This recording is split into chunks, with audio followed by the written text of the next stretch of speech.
Let's call the meeting to order. We're going to start with roll call. Ms. Bex, I'm here. Ms. Harold may be joining later. Ms. Hadlin, Present. Ms. Jones, Here. Mr. Miller, Here. Ms. Orcherton, Here. Mr. Robinson is excused, Ms. Salmon, Here. and Ms. Snyder. Here. Okay. Next, we need to approve the minutes of the previous meeting. Did anybody have any questions or changes? Okay. I'll move approval of the minutes, though. Okay. I second. All in favor of approving? Say aye. Aye. Okay. Before we move on to the staff report, I just want to mention a couple things here. We're soon going to have 2 vacancies on the Urbana Arts and Culture Commission, as unfortunately Jessica Snyder and Stacy Robinson are going to be leaving the commission. Although Jessica Snyder is not going to be renewing her term this year after 3 years of devoted work on the Urbana Arts and Culture Commission, serving on juries, visualizing new programs, and offering unique insights as a commissioner and as an artist. We're going to miss you, Jessica. You've been very, very helpful. Stacy Robinson will be taking a 1-year hiatus as he was named a NAS Fellow at the Hutchins Center for African and African American Research at Harvard University for the 2019-2020 academic year. Here's a little bit about that fellowship. The Nazir Jones Hip Hop Fellowship is named in honor of the rap artist Nas and funds scholars and artists who demonstrate exceptional scholarship and creativity in the arts in connection with hip hop. Annual or semi-annual fellowships are intended to further the development of hip hop scholars and artists and to support research or creative projects in any of the arts. Consistent with the motto of the Archive to build, respect, and represent, the Archive seeks projects designed to build on the rich and complex hip hop tradition, to respect the tradition through historically grounded and contextualized critical insights, and most importantly, to represent individual creative and or intellectually rigorous contributions to hip-hop and its discourse through personal projects. Personal projects of NAS Fellows may be manuscript projects, performance pieces, album work, curriculum planning, primary archival research, seminar teaching, and exhibition preparation, among other possibilities. So congratulations to both Jess and Stacy as they continue in their careers. They're going to join us still at the July meeting, and we're going to have a little goodbye get-together between now and then. So we'll let you know on that. Okay, let's go ahead then and move to the staff report. Hello all.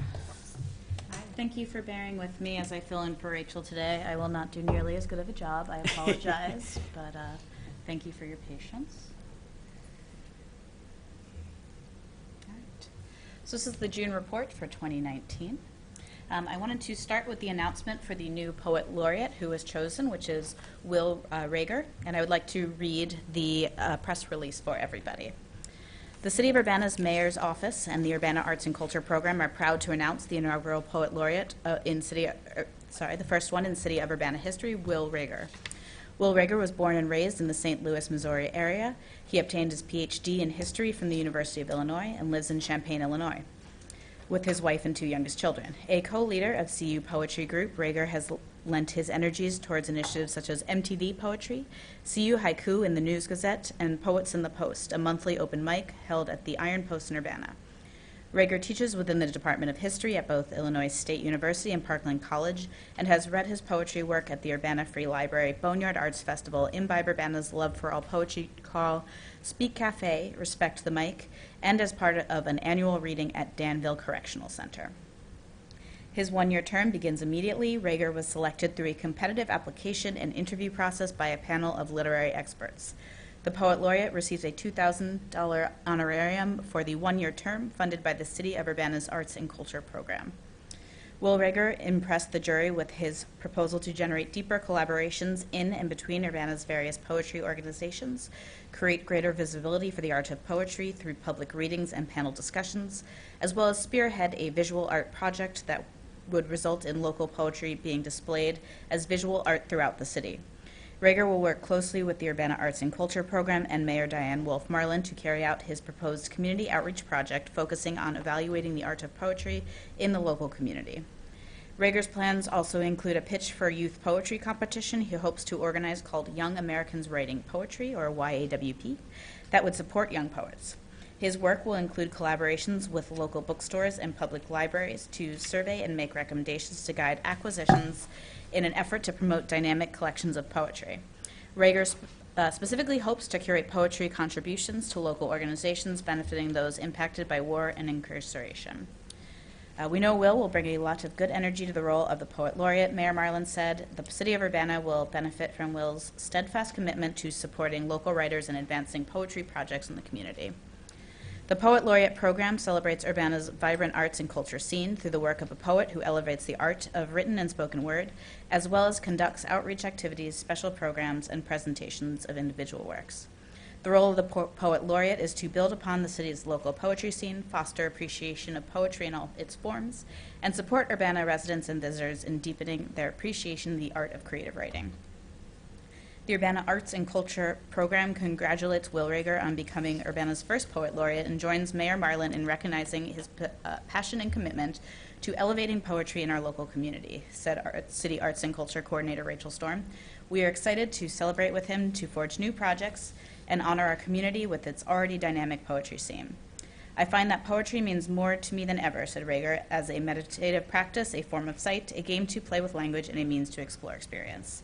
Will Rager began writing in the 7th grade and has published over 100 poems, both in print and online, including in Front Porch Review, Chiron Review, Zingara Poetry Review, Passenger Journal, Electrica Magazine, the Blue Nib Literary Magazine, Broadkill Review, Gibby, Innisfree Poetry Journal, and the Patterson Library Review. His first chapbook is Cruel with Eagles, a self-published volume of poems illustrated by his daughter, Gretchen Valensik, formerly of Savoy.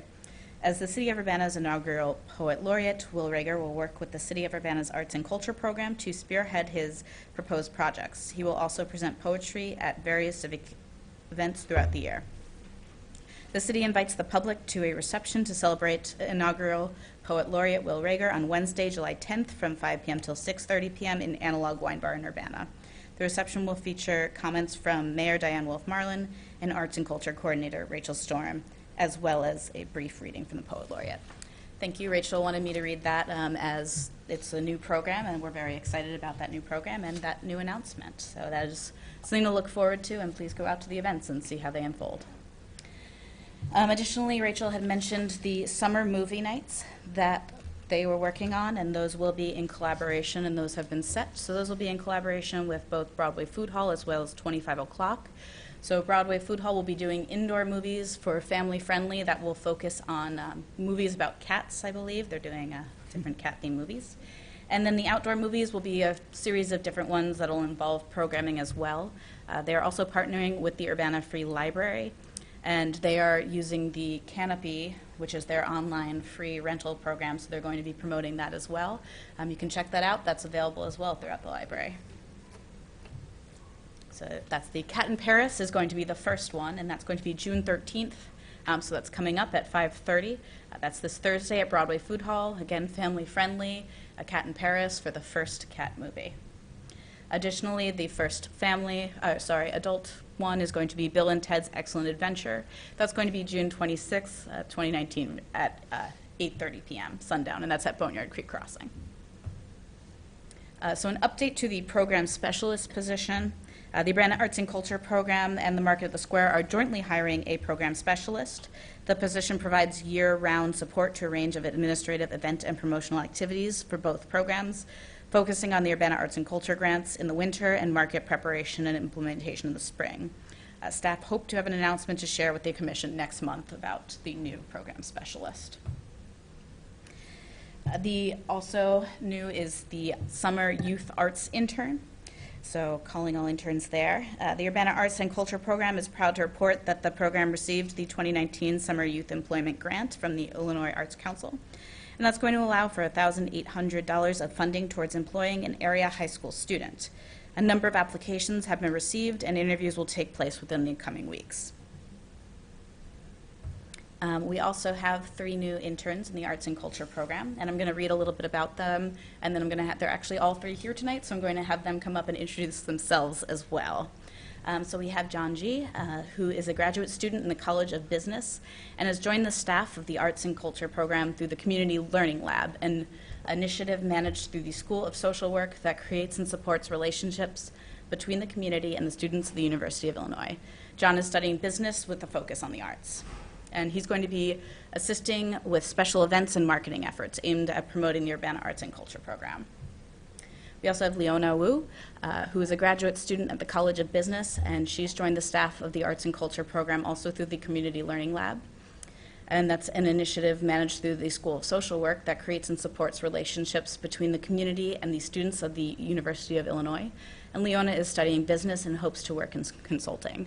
Leona will be assisting with special events and marketing efforts aimed at promoting the Urbana Arts and Culture program.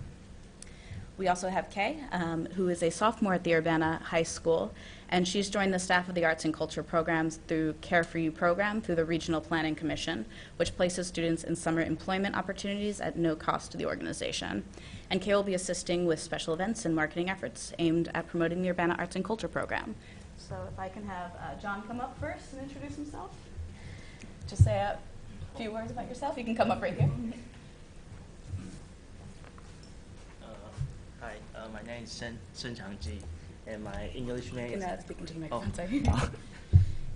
sorry. Hi, my name is Shen Changji, and my English name is John, and I'm a graduate student from Gibbs College of Business MSBA program, and I will intern until the end of July, and I'm happy to work here. Thank you. Thank you, John. Welcome. Leona, you want to come up?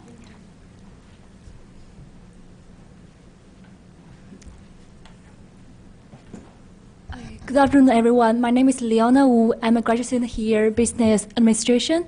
I also have a minor in arts during my undergraduate, so I'm really happy to be here to be more engaged with the local arts community. Thank you. Thank you. And Kay, you want to come up?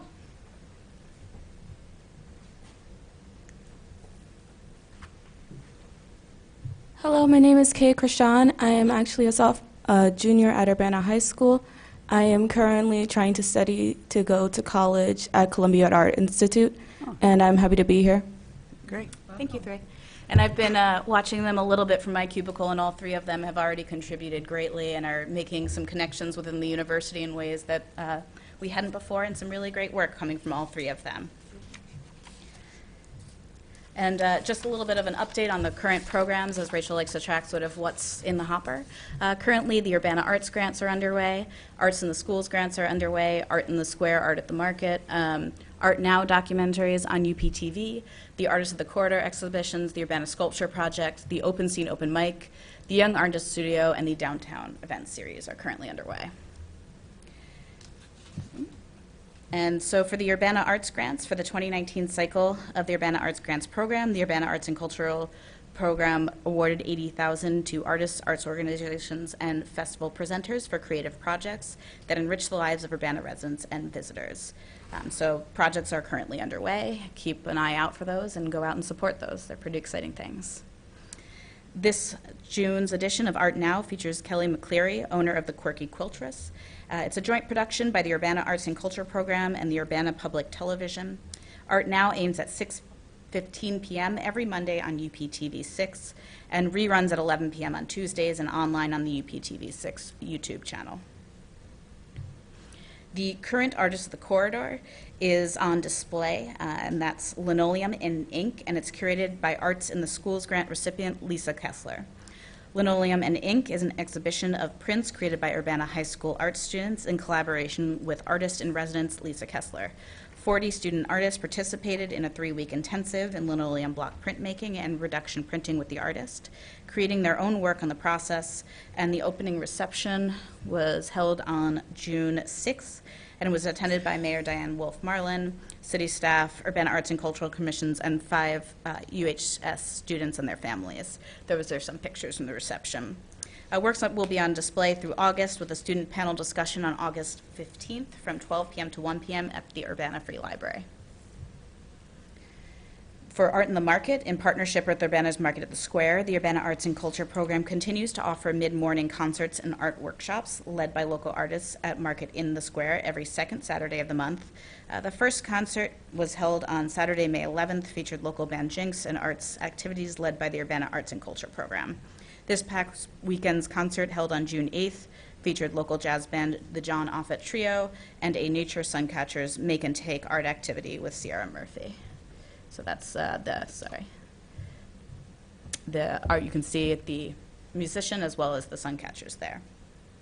The July 13th activities, these are some more pictures, will include performance from Appalachian folk music from the Young and the Fretless and juggling workshop from flow artist Michael Moxie.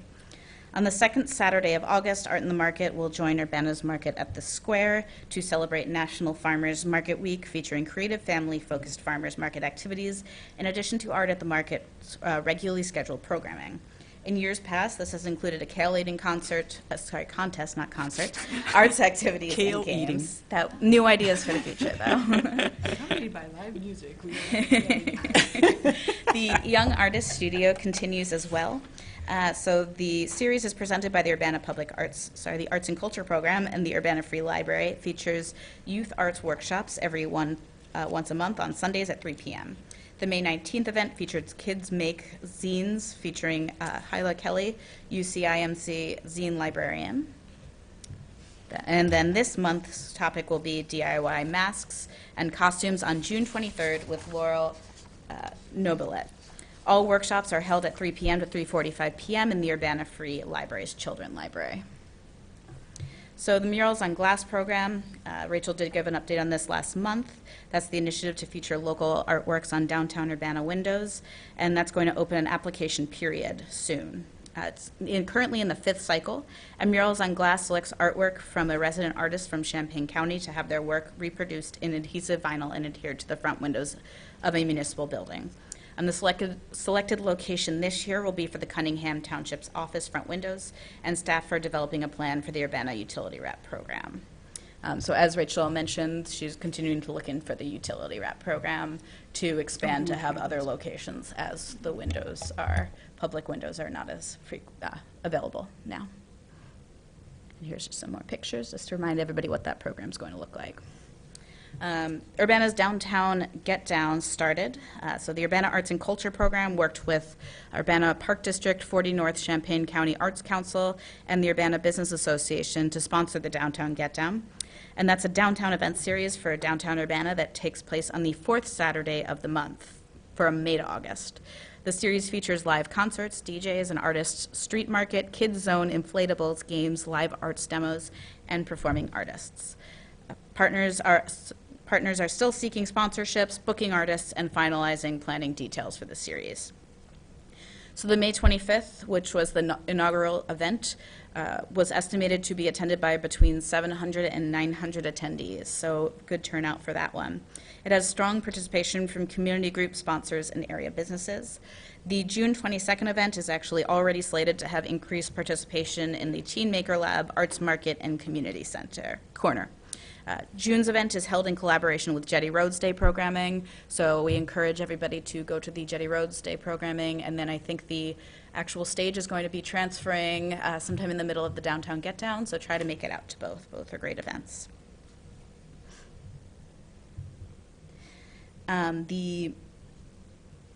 So for Outreach and Partner on May 28th, the Arts and Culture Coordinator, Rachel Storm, presented information about Arts in the Schools grants to the USD 116 teachers at the end of the school year, encouraging grant applications for the next cycle.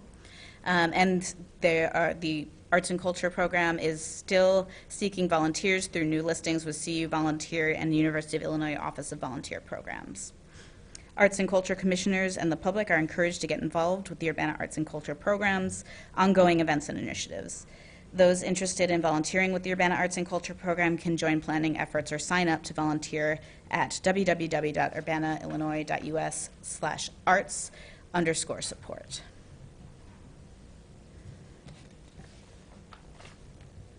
And then, sorry, I do not have updates on the Arts in the School grants. I apologize, but I do know Rachel had mentioned before the Dr. Williams Elementary Colored Voices of the World mural unveiling that these were some grants recipients who did have some trouble getting that underway. It is up now, and here are some pictures. And Rachel Storm attended the unveiling of the mural made possible through the 2017 Urbana Arts Grants awarded to Luis Gonzala Pinilla and Patricia Leon. The mural unveiling was attended by the interim superintendent, Dr. Preston Williams, University of Illinois Center for Latin American and Caribbean Studies, faculty, USD 116 staff, and the public. So here are some more pictures of that mural so you get a picture of what that looks like now. So thank you. That is my report. I can do my best to answer questions if there's questions.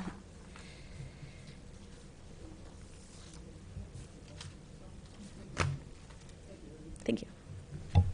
Okay, let's go ahead and move on to the grant presentations. I think our first is Nicole Boyd of the Native American House. She's going to present on their grant project, Zaki Culture and Dance Company.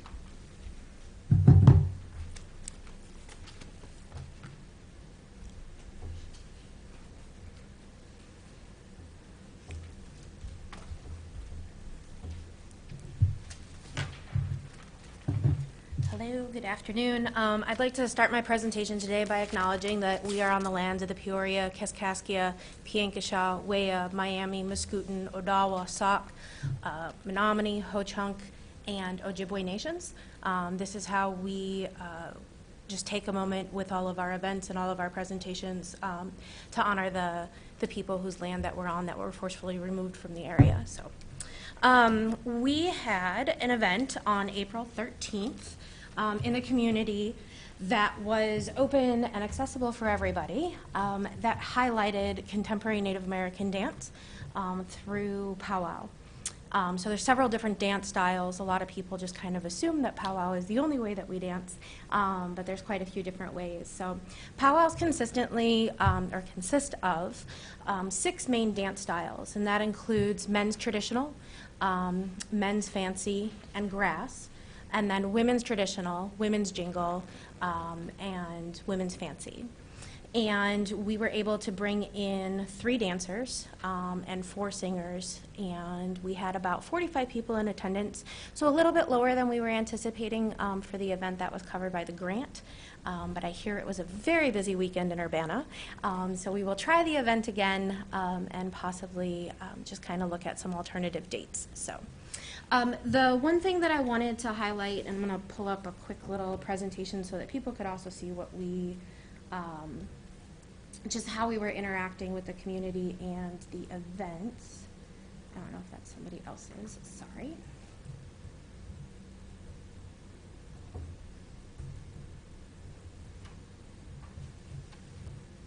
Take a second to log in. So I also want to talk a brief second while I'm pulling this up about the Native American House.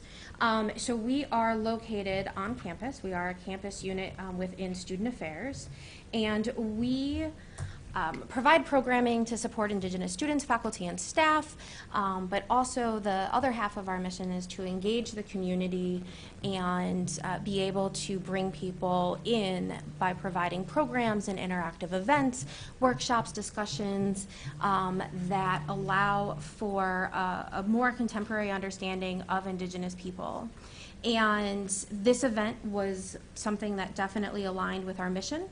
It allowed us to be able to interact not only with Urbana community members, but also be able to bring people into our community here in Urbana-Champaign from tribal communities up north.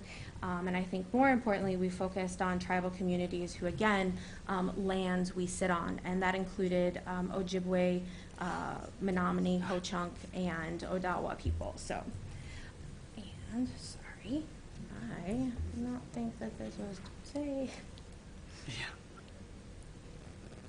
Oh my goodness. You know this is on public television. Yeah, it's fine. Everything's up to date. Or everything's, they can Google me at the Native American House anyway, so it's fine. If anybody wants to contact us, suggest events. Sorry, Rachel did not tell me I should have put it on a flash drive. All right, we'll just go to this and we'll show you two of the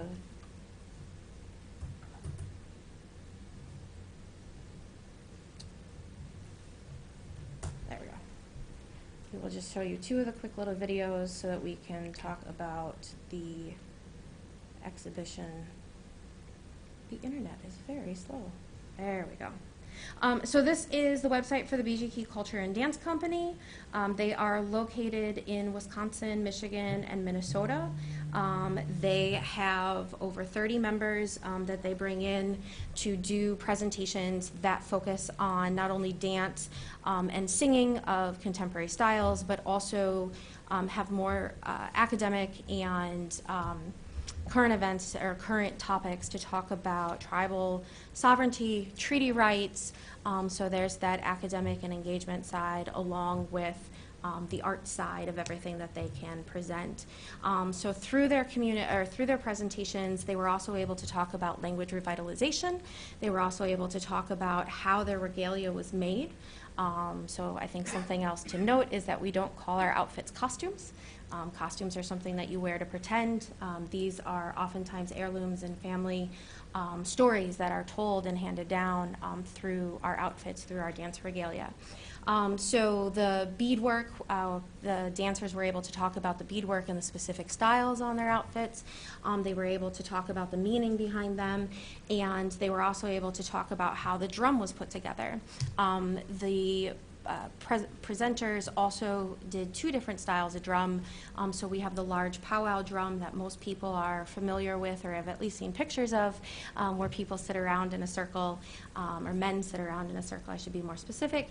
And then we also have our hand drums, which in the name are held by their hand, and it's a different style of song. And so they were also able to talk about how both of those drums are made, and there's some pictures provided in your packet that talk about or show, I should say, not only the tanning of the hide that was specifically used for the powwow drum that was brought in, but people actually pulling and tying those together. And so they were able to talk about that and tell the story to the people that attended. So, and this is my first time presenting here. People can find information on bgkeyculture.com, and it has some videos of them performing the different dance styles. So sorry, I don't know what's going on with the internet. I wasn't able to pull it up, and it's kind of locked. So do we typically do questions or no? Yes, if anyone has any I am happy questions to or answer comments, questions, yeah. they're welcome to do You so. could try to hit the refresh button and see if Okay. it might, right there, maybe it'll wake up. I don't know if it's because there's It's something. I don't already want to there. close out anybody. There we go. All right. Although I'm fearful if it's slow, if the videos There you go. will pull up or not. There we go. All right. So we'll just play a quick few seconds of this. I apologize for any volume control issues because I did not set it up ahead of time. It's going to take a second to load. And it came up a little bit loud. We'll hope that it loads while we go through questions. But if it does load, this features men's traditional. There's two different styles of men's traditional that's in this video. And that includes what you're looking at is a Northern Plain style tradition right now. This is Josh Ashwood. He's Northern Cree from Ontario, Canada. He was one of the dancers in attendance. And then you'll see another dancer come into focus, which was Mike Demain, who's from the La Coudray Reservation up in northern Wisconsin. And he's dancing a men woodland style. And that style is really seen, again, in the nomination of Ho Chung and Potawatomi.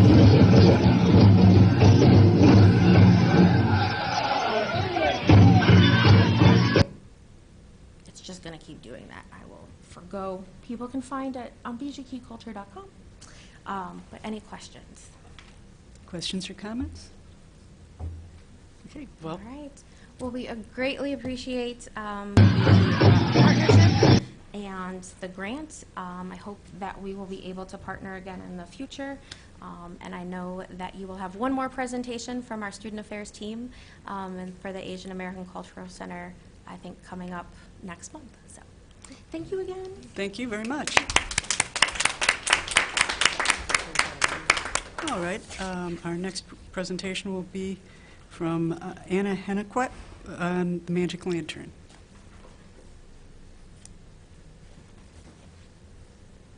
Or Eka. Hi. Hi.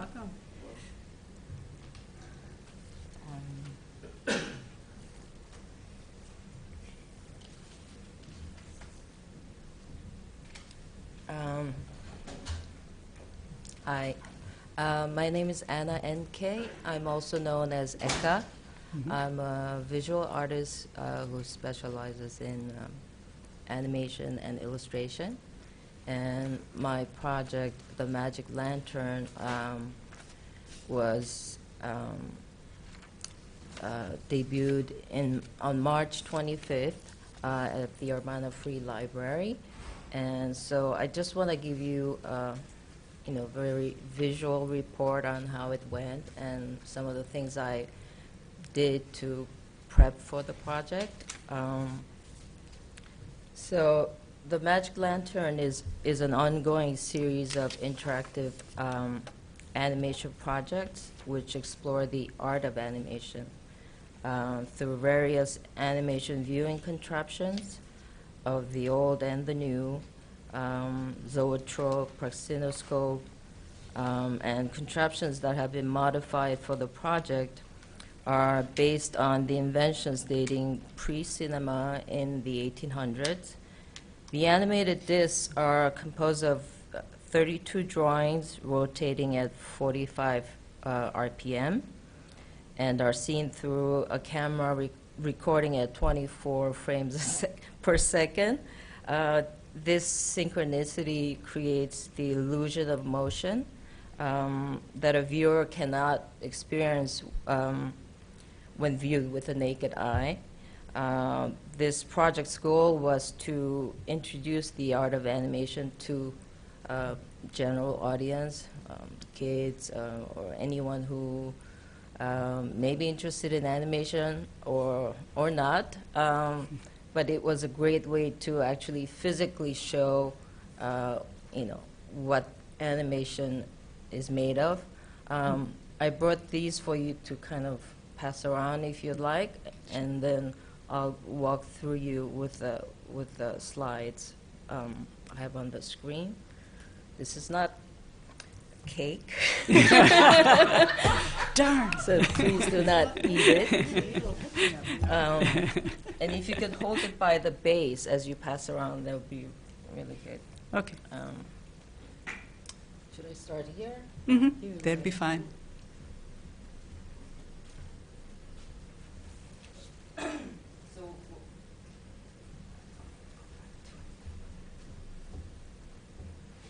So when you see the slides, you'll kind of understand what these are made of. I had to do a lot of drawn animation to prep, for the motion of the animation. This was done initially on paper, then edited in Photoshop and various programs. I'll just play quickly how this will look. So once the motion was all okay, at least to my eye, I knew I could actually start building the zoetrope. So, for example, this one, I actually, as you see, there are cut out paper frames. They were drawn, scanned, animated. Then I had to individually put these little guys together.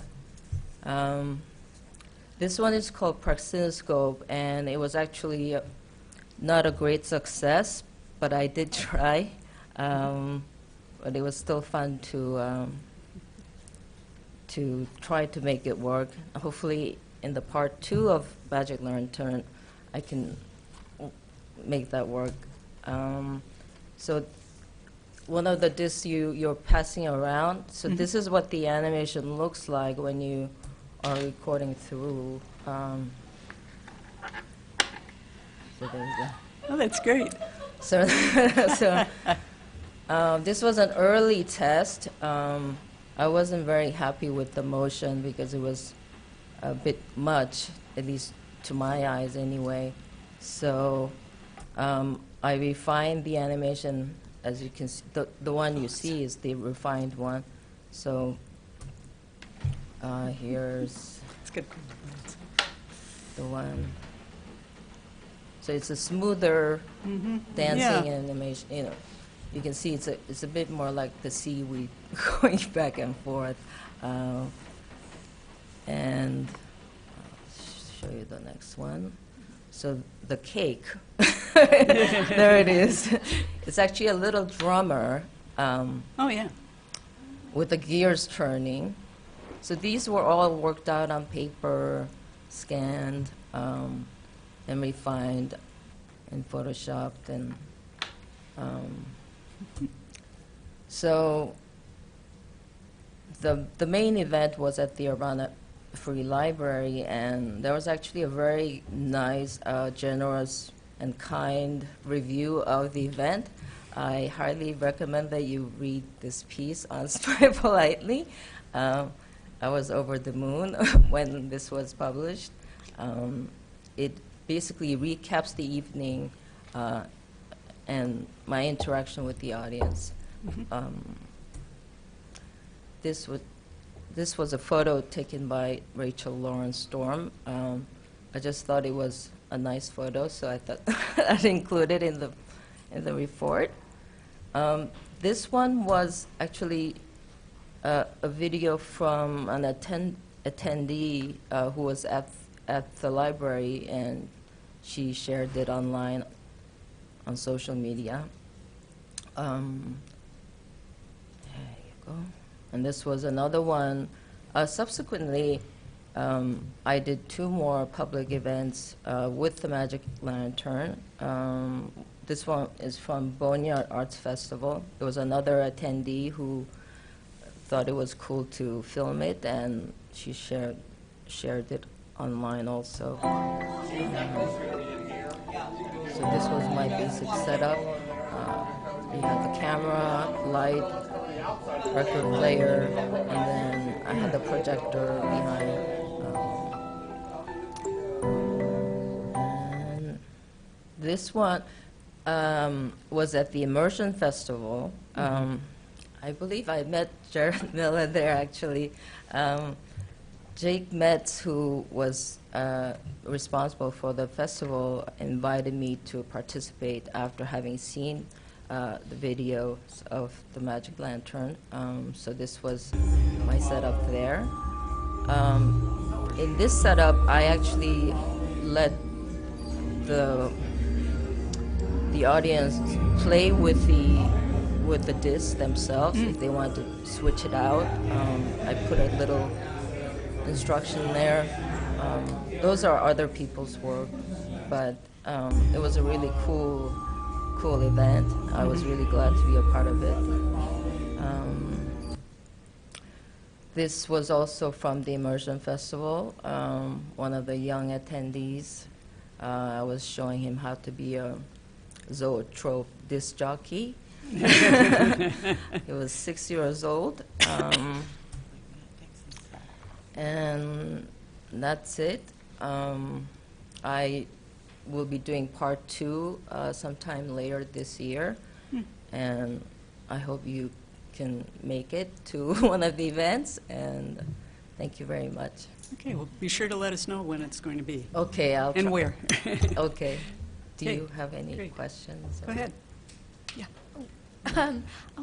I did just wonder, what is your training in? I'm sorry? What is your training in?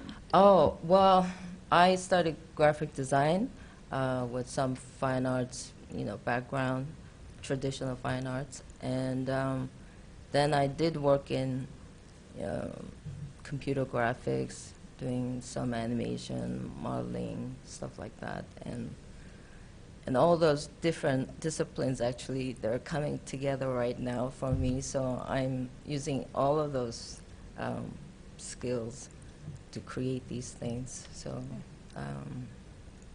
I hope, does that answer your question? Anyone else? Okay. Good. Well, great, thank you, Eka. Thank you. Okay, next we're going to have Laurel Nobilette and Sean Tierney about their grant, Let It Go.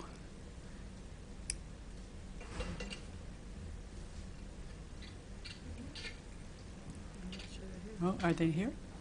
Not here? Okay. In that case, we're going to move on to Lisa.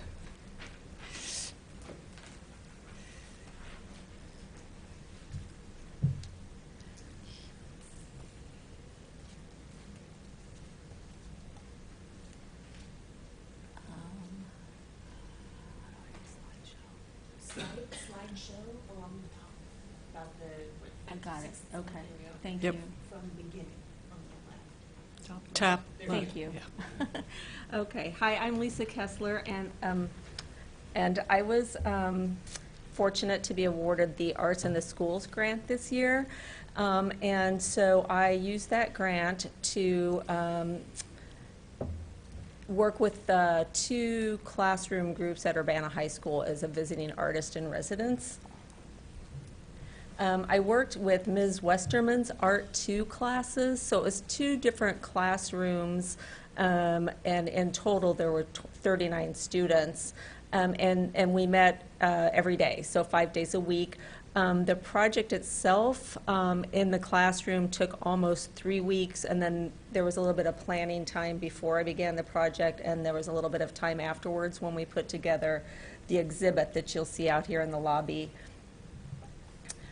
So the first day of the residency at the high school, I presented a short slideshow to both of the classes to just introduce them to the process. I was almost 100% sure none of them would have been familiar with it already. The project that we did was a linoleum block reduction printing process, and a few of the students in the 2 classes had indicated that they had done linoleum block printing before, but not the reduction process, which is a little bit more complicated. It's a multicolor technique, and it requires a lot of planning and focus. So it was a challenge, but it's a challenge for adults as well. It's a challenge for anybody, but it's very satisfying once you work through it. So I spent that first day explaining the process and hopefully getting them a little bit excited about it. I showed examples on the screen of reduction prints that were 3-color prints because that's the number of colors that they would be using, so I wanted to make sure they could relate to what they were seeing. And then I also brought some of my own original prints, so I had something tangible to show them, and I brought some of my original linoleum blocks that I had carved and passed those around so they just could, you know, get their hands on something that first day and start thinking about the process. And these are just some of the samples I brought that day. So these are things that I've done, and it's 3 colors, the exact same process that they used.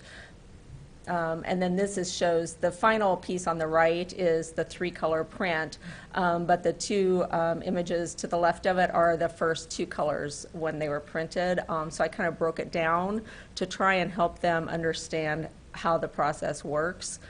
It's hard to wrap your brain around this until you actually get into it, so I had to keep reassuring them to just trust the process, and once you start, it will all make sense, because it never makes sense in the beginning.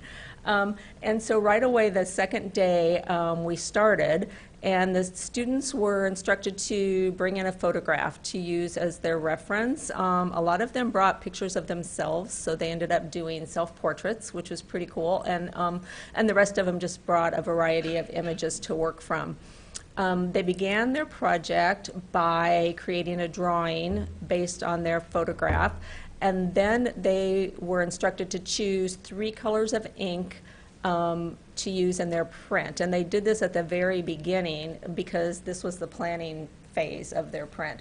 So they decided what 3 colors of ink they would eventually use, and then we had them use colored pencils to go ahead and fill in those 3 colors on their drawing, and they would use that as a guide as they carved their block for the different colors that they were going to print. Then, once the drawing process was finished, we showed them how to transfer the drawing to their linoleum block, and these images were just 4 by 6 inches, which is, it's small, but it's plenty for because it really takes a while. Anything larger would have just been a little too intimidating. So they transferred the drawing to their linoleum block with carbon paper, and then at this point already, we're only a couple days into it, and already they're at completely different phases because some of them work faster than others. So whenever a student was ready to proceed to the carving, I would go around the room and just work with small groups of 2 or 3 students at a time and explain how to use the carving tools. They have, you can see some of them here, but they have different shapes of tips.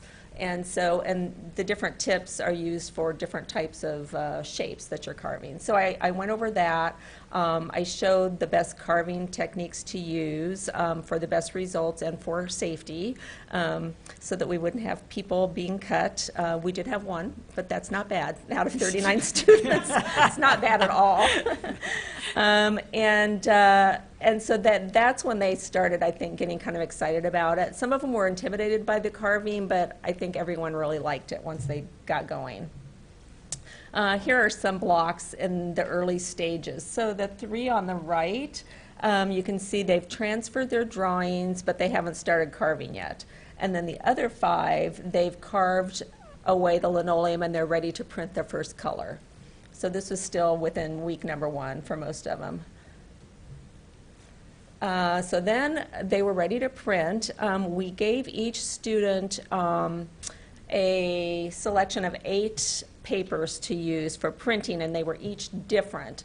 So they ranged from like professional type printmaking papers like mulberry paper to some more unconventional types of papers like map pages. And this way the students could try printing on all the different papers and see how that would affect the results of their print, and it gave them a chance to try different materials.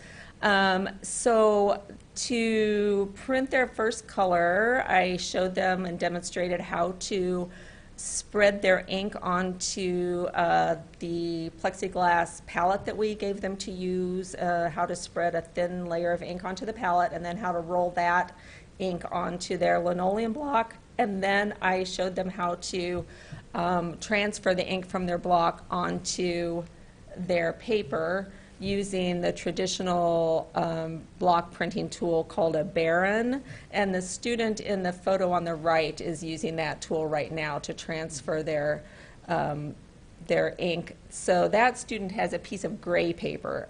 It's hard to tell that that's paper, but they printed on a sheet of colored paper. And then they would put ink on their linoleum block and place the paper face down on the inked block, and then they would rub the back of their paper with the Baron using a fair amount of pressure, and that's how they transferred the inked image. So that student is on their second color. You can see they used yellow as their first color, and then they carved away some more of their block, and then they're using red as their second color.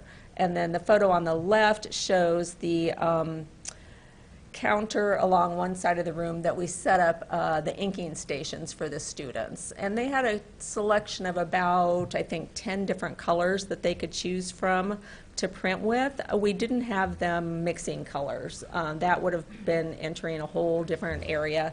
So we decided that a selection of 10, or maybe it was 11 colors, was probably enough. And it was. So that was the area that where they did their printing.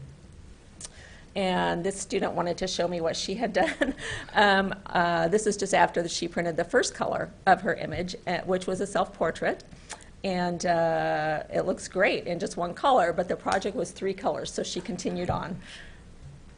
And then this again shows some examples of the variety of papers that we had the students use. You can see here's a map, and then some different types of printmaking paper.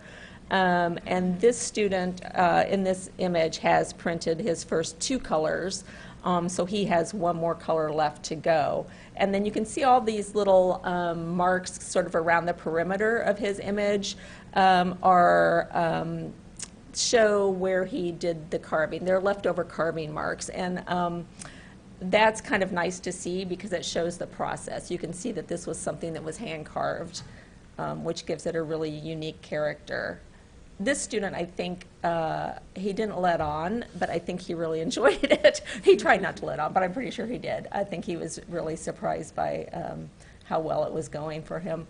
And so once the students got through printing all 3 colors, which took most of them about 2.5 weeks, because as I mentioned already, I think after they printed each color, they would carve more of the block away, and then they print the next color. So there was, you go back and forth between carving and printing 3 different times before you end up with the final image. Once they were done, we taught them all the professional way to sign and title and number their edition of prints. And so most of them had 8 prints in their edition, and we showed them how to number them 1 through 8, which I think gave them a feeling of being professional about the process.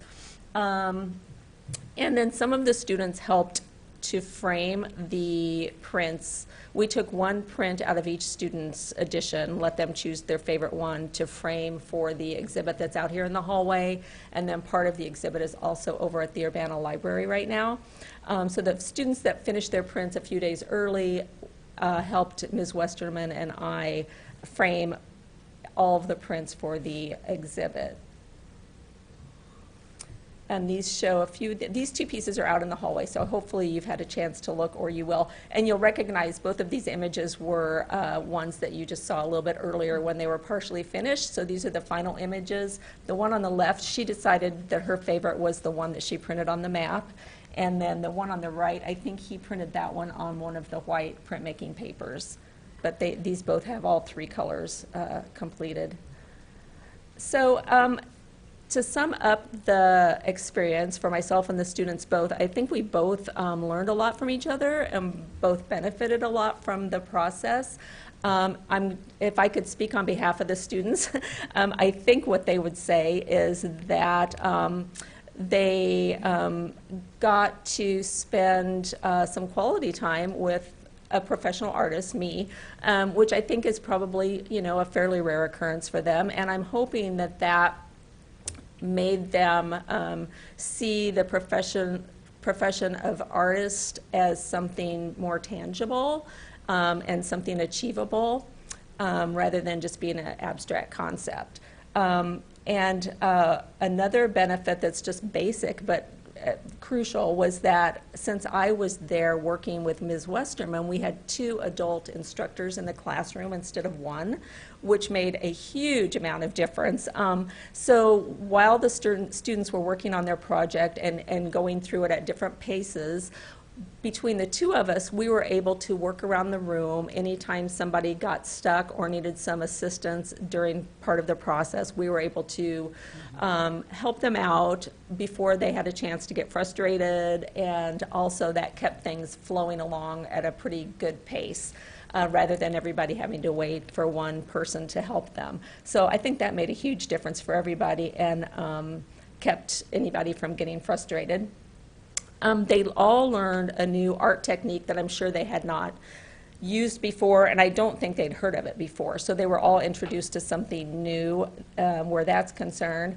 And something that I was really excited about and hoped that I would see is that a number of the students embraced, I hate to use the word imperfections, but I'm not sure what else to call it, but they all came into it, I'm sure, with an image in their mind of what they wanted to create. And all artists do that. People in my workshops always do that. So you come in with an idea if you're in your head of what you want to create, and what some people have a hard time doing is letting go of that idea when once they start, it kind of goes in a different direction, and then you might get frustrated.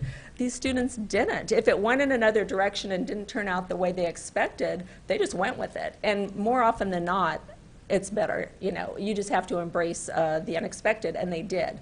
And that's hard for some people. It's hard for some adults to learn. So I was really happy to see that. And I think that by the end of the 3 weeks, the students they had completed an edition of 8 original prints. They'd signed them and numbered them and saw them in frames and saw them hanging in the exhibits. And I think by the end, they all had a great sense of pride in what they had accomplished. And I think they were all kind of pleasantly surprised. And obviously, I benefited from this a great deal. So I got to work with 39 students from different backgrounds, different skill levels, different interests, and I kind of felt like I got to know each one of them to a certain extent, which is really fun for me. I love that age group.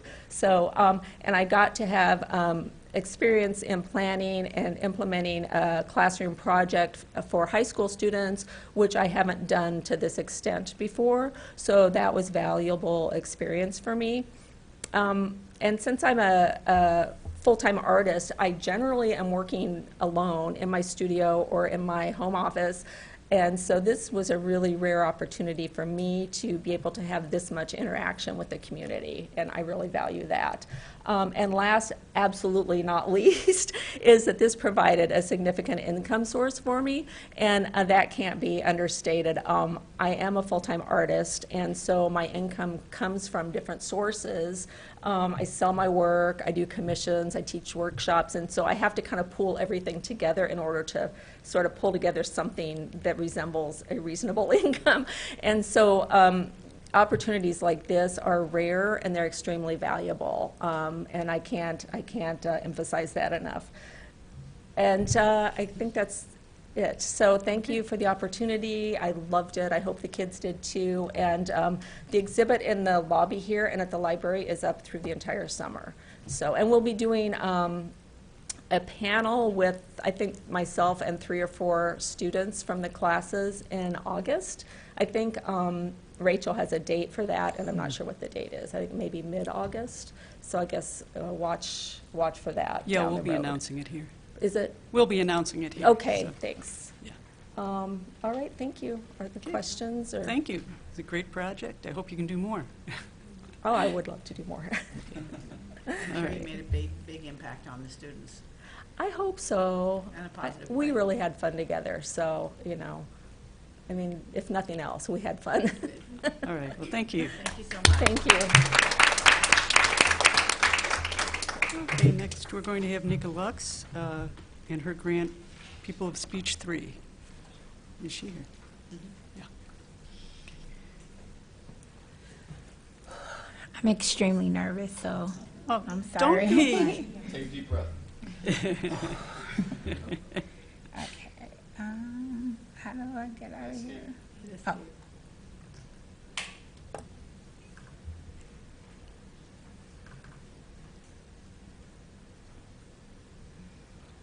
Okay, so my project is People of Speech Part 3.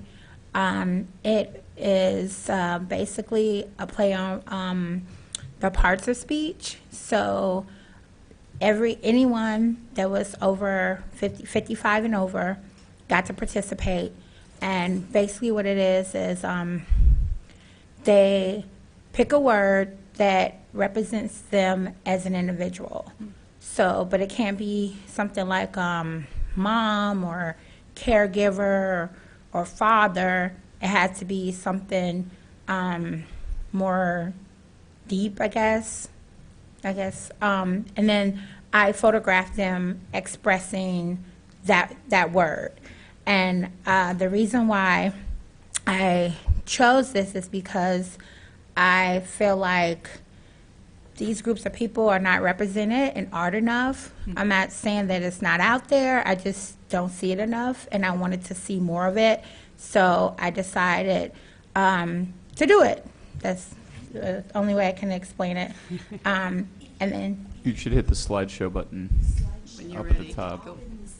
oh, this one? Okay. And then here? Yep. That's Whenever it. you're ready. Oh, yeah, there it goes. There Okay. you go.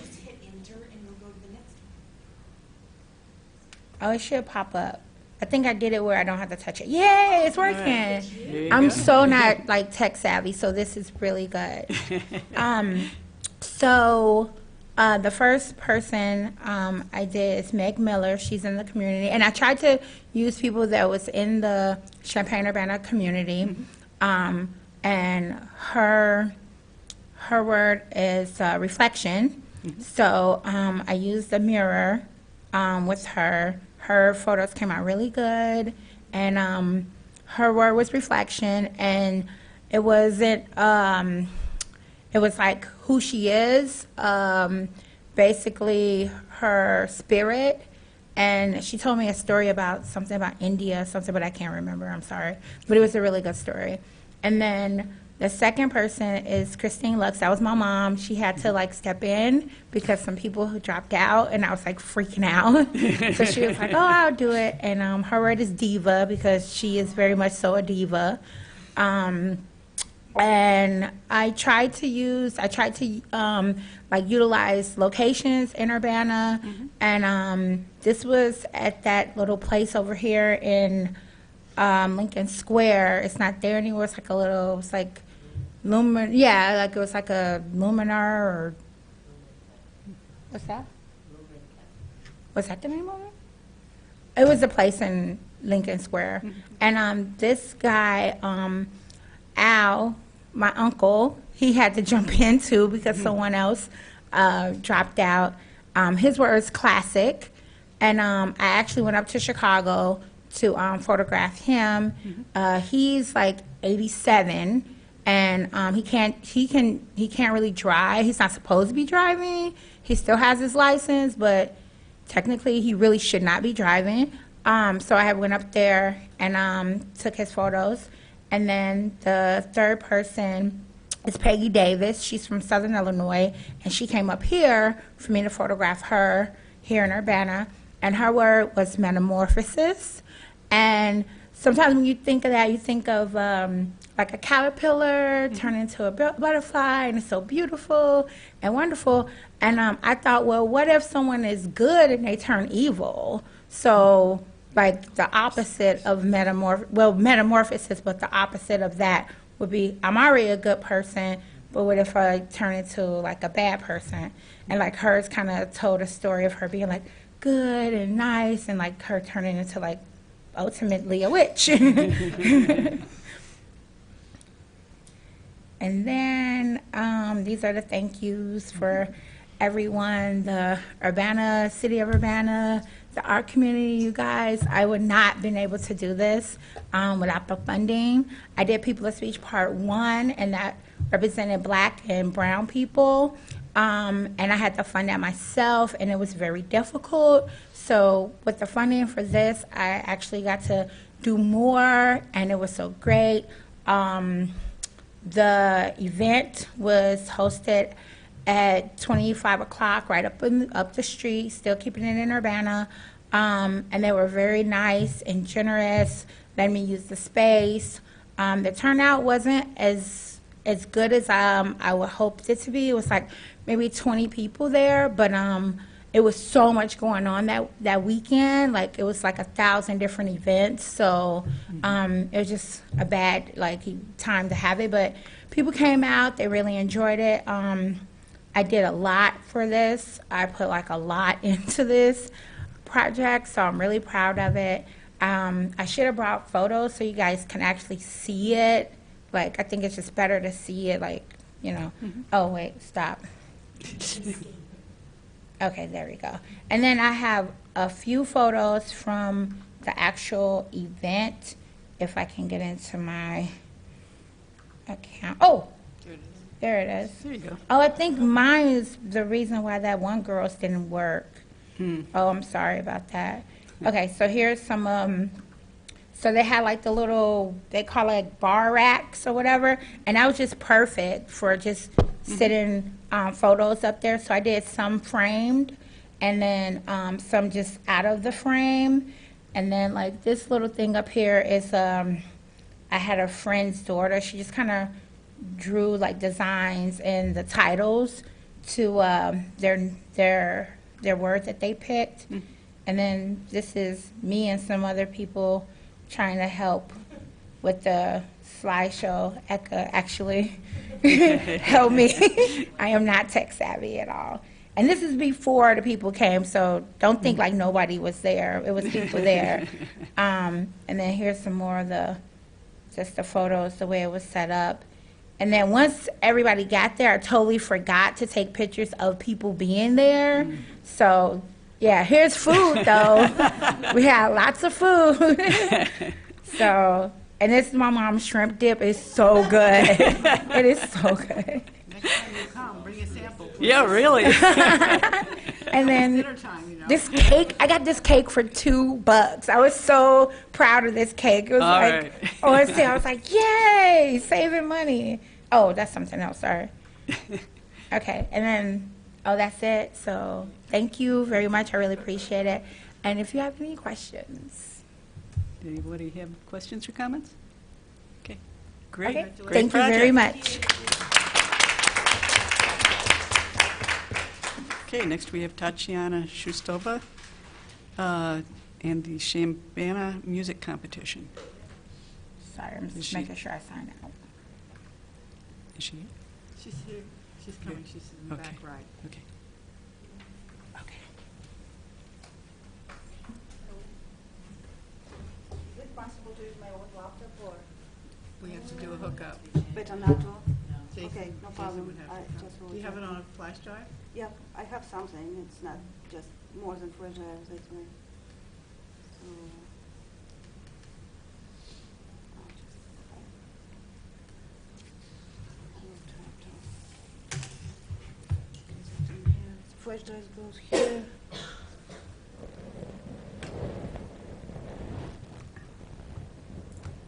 That's the right spot. It's going to be the right side. Other side? Yeah, right side. This one? Yeah? One of those, yeah. And,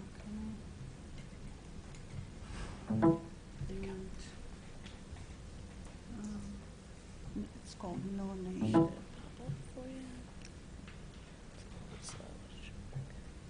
There you go. Here. There you go. Just, click on folder.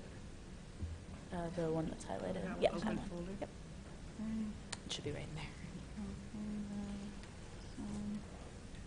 There you go. All right, I had no idea that I was able to use computer today because I didn't get in touch with Rachel for the last 2 days. I tried to do it a little bit hectic. Just would like to share something. Sure. Yeah, absolutely. All right, so I would be presenting today Shambana Music Competition that was happening like 3rd time this year. And we had 51 contestants for this competition. It was March 30 and 31st. That's why She's- my report is... Before you go any further, you have to be talking into the microphone. We here? have screens. We can Okay, see you, okay. and they can see On the this one? screens too. Yes. Okay. Yes. Okay, so, Yeah. yeah, so... The TV presentation, if you speak on the mic. Okay, sounds good. So the competition happened on March 30 and 31st, which was kind of really border with year 2019. That's why my report and everything is delayed. But we also had another important event that happened together with Shambana Music Competition. We collaborated this year with Urbana Pops Orchestra, and we had 3 winners, 3 young pianists that were performed with Urbana Pops Orchestra this time. And the event just happened in June 8, and Daniel Sutherland was a judge for concerto division, and Steve Larson was conducting actual concert. So a little bit about history of the competition. We started in year 2016 with a local group of pianists from Urbana and Champaign area. Sam Ginker, Dr. Sam Ginker, he's adjunct professor of piano in Millikan University, and Dr. Chia Yun Chan, she's just gets her DMA at University of Illinois, and Dr. Jeff Heng Jan, who is adjunct professor in St. Francis University. So we get this idea of organizing the competition, and we've been working as board for many hours spent on the organizing and putting it all together. So a lot of can just show to the camera maybe or diplomas for kids and judging sheets, and also little trophies that we did.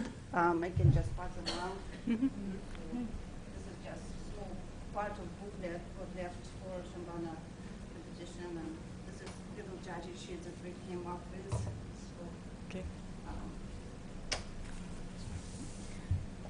And so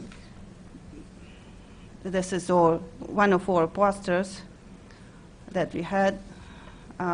If maybe slideshow, right, is good, yeah. From the beginning on From beginning to left. Mhm. Okay. There you go. And then just click. Yeah, good. Yeah, so it's one of our posters, and we acknowledge, you cannot see maybe from here, but on the bottom we acknowledge the Urbana Arts Grant, and right there on one of the posters. This is all the amount that we had to get the little medals and little trophies for kids. So we had we had no age limit. We had 10 categories, and we mainly had younger people to participate in this competition. And this year we were able, and many thanks to the grant award, because we were able to add the concerto division for young pianists, which kind of new for us, and it went really, really successful. Because really in town there's and in the area of Champaign-Urbana there's not much opportunity for pianists, especially to perform with orchestra. There we have local competition for youth orchestra of Conservatory of Illinois, but they just allow people who actually play in the orchestra to play with the orchestra, and this competition is wide open for all Illinois residents. We've been thinking to get the competition promote bigger than just local Illinois, but we already have 51 participants, and we didn't really, we promoted on WCIA program and Facebook and other mass media. We didn't really spend tons of hours on promoting, but the people who participated last year, they did enjoy the event so much, so they came again.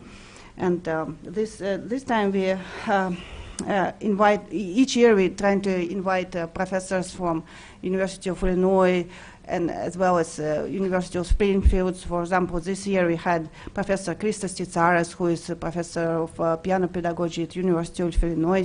He was judging second piano division for ages 8 to 10. We also had Dr. Pei Wang, who is a professor of piano in Springfield and the Millikan University. And we had other local musicians who donated their time. And so all judges were compensated amounts between $50 and $100, depending on time, how much they spent. So because Dr. Cesar spent an hour and a half, and he also had to travel there, we gave him a reimbursement of $100, for example. So we tried to be fair for all judges, and there was mutual agreement on this before we, of course, decided on how much we have to reimburse.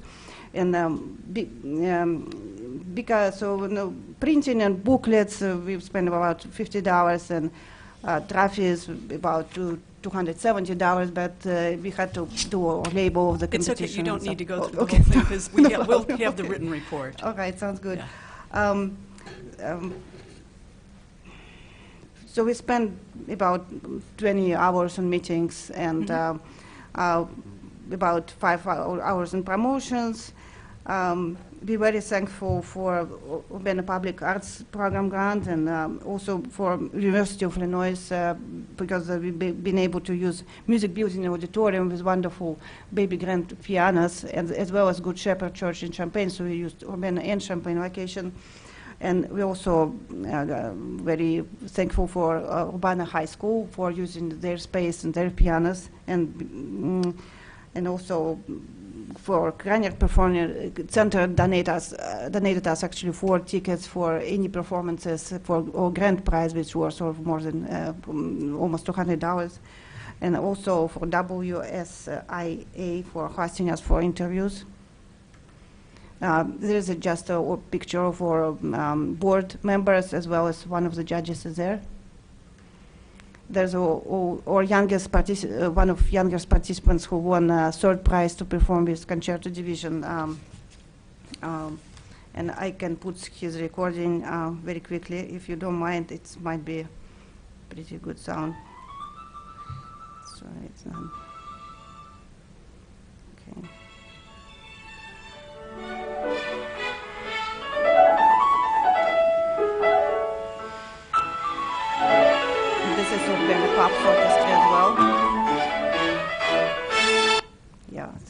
this was our third prize winner, and this is our second prize winner for concerto division.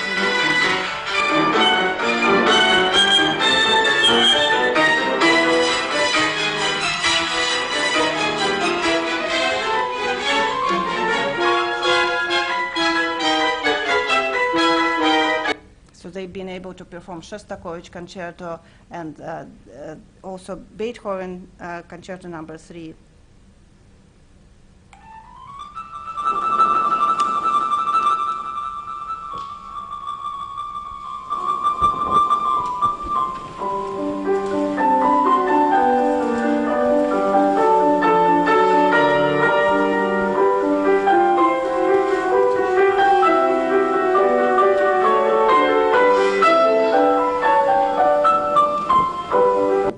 So this is just expert, because we just had a concert, we didn't put it on full clips or full audio, but it's been done professionally, so people will be able to access audio and video recordings as well. This is one of our youngest participants.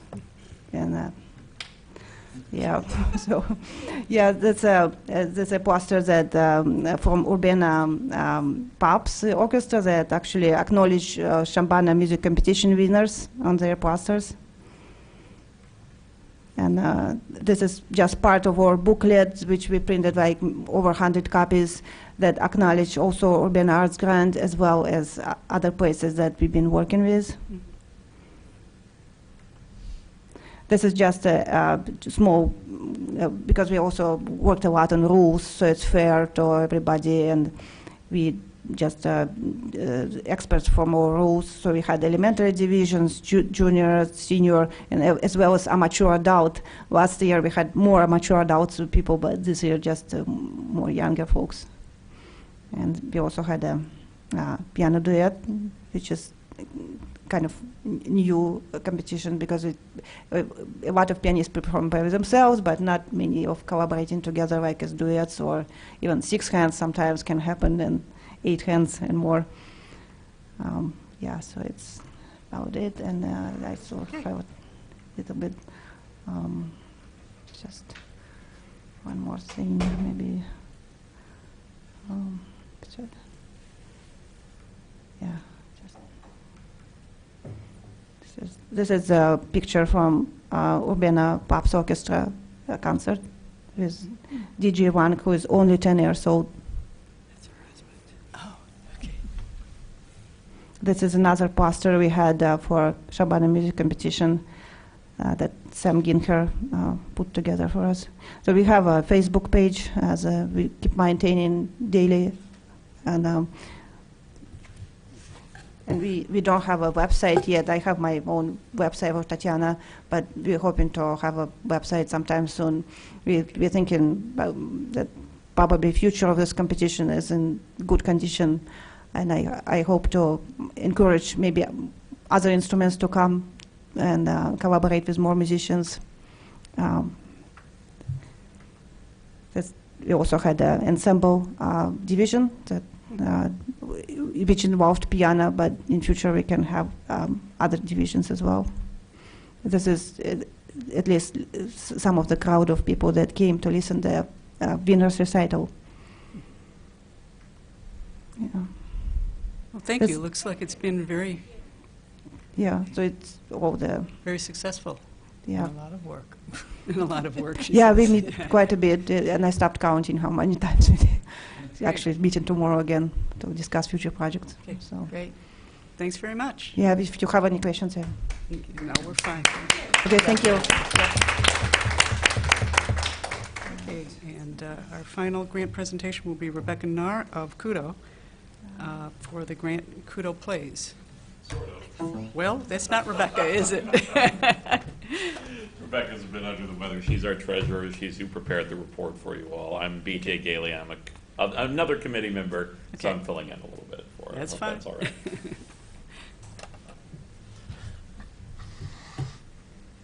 All right, so. Ba-ba-ba.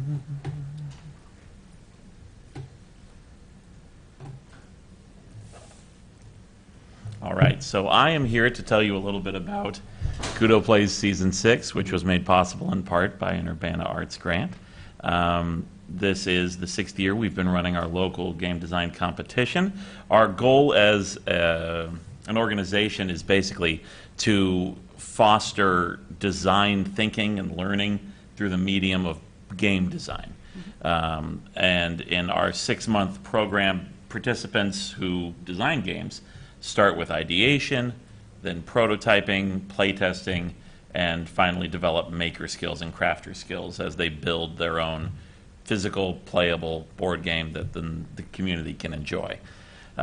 So, thanks in part to the Urbana Arts grant, we were able to make some needed changes this year to our program and expand it a little bit. We participated in the Playful by Design Symposium. If you don't know what that is, Playful by Design is a research cluster at the University of Illinois, of which I and another committee member are, we're active in that research cluster. They had their own symposium as last year, and we presented on game theory, and we also ran a single-day game design jam where people essentially develop a new game out of old game parts in a matter of hours. So it's all about adaptation and having fun. We added a playability workshop, which is something we've wanted to do for a long time. Playability for us means accessibility. How is your game accessible to people who perhaps do not share your motor skills, or are colorblind, or do not speak or read your language? Accessibility is increasingly important, I think, as a game designer, and that's something we want to stress and make our participants aware of and talk strategies with. We also expanded our How to Explain Your Game workshop, basically including a section on more inclusive language. Unfortunately, game design can be a very white male space, and we're trying to change that but we have to change that at the design stage, right? We have to make people welcome, starting from the original ideas. At the end of the season, we had 16 complete games submitted. Not as many as we had in season 5, but the judges agreed that these 16 were among the best we've had in the last 6 years. So I hope that means we're moving forward in our ability to help members of the community create their design ideas. But of course, well, oh boy, here's some terrible pictures of us. This is the committee of Kudo Plays. These 9 people are the only people who do any work every year, and some of us don't even do that much, including myself. So these are great people. They're really, really committed to this cause and to getting more people involved in game design and thinking about design through game and play. Okay, so this is actually the reason I'm here to talk to you about the event that specifically we held in Urbana and serviced Urbana's community. Because even though we only had 16 designs, the people who were really served by this are the people who came out to the events not necessarily as designers, but as people who wanted to experience the designs of local designers, who wanted to play test and help make these designs better and have their opinions heard. So we always start the seasons off with 2 kickoffs, one in Champaign, one in Urbana. The Urbana one tends to be the student kickoff as opposed to the community kickoff. That was much the same this year. We held it in Lincoln. We had about 30 people at the student kickoff, which is quite good. We had about 50 people at the community kickoff, which is fairly standard for it. It's difficult for undergrads and graduates to commit to designing a game in 6 months when they don't necessarily know what the end of the semester is going to look like for them. But every year we've been making further inroads in the student community. Pitch Night was our next Urbana event. This time it was at Pixo, which was an amazing Urbana space. Again, we had about 75 people there to talk about their game design ideas, try and get community members excited about it, and also to seek out team members and to network and create fellowship, and the competitors and also the people who just wanted to see what the fuss was about. This is a great opportunity for people who are idea-oriented, but maybe not great at crafting or not great at graphic design, to help find those other people who are going to collaborate and make their dream come true. Our Playtest convention was the next big event in Urbana. This was at Lincoln Square Mall, as it always is. We had a little over 200 community members come out to play games that day. This is the first public showing of the designs every year. So if you can imagine, in August coming up with the idea for a board game, and then in early November having a playable version of that idea that then the public basically gets to break.